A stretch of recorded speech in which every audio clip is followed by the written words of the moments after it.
Kita bagi contoh untuk rumah 300,000 harga dia kan. Biasanya untuk orang yang first time beli rumah, dia boleh apply loan sampai 90%. So, korang kena prepare lah. Balance 10% tu sebagai deposit. So, dalam lebih kurang 30,000. Ini baru mukadimah aja tau. Baru nak pandai je.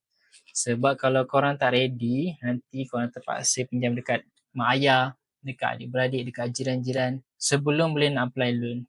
Dah banyak ada kes macam ni. And then korang ada lawyer fee.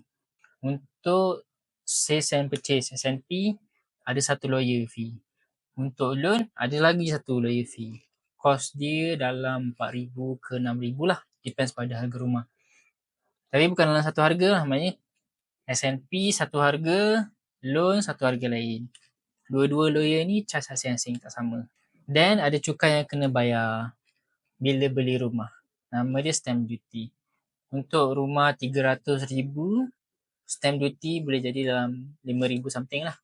Biasanya untuk first time home buyer ni boleh mohon pengecualian. Cumanya ramai yang tak tahu bila, macam mana ataupun apa skim bantuan yang kerajaan offer.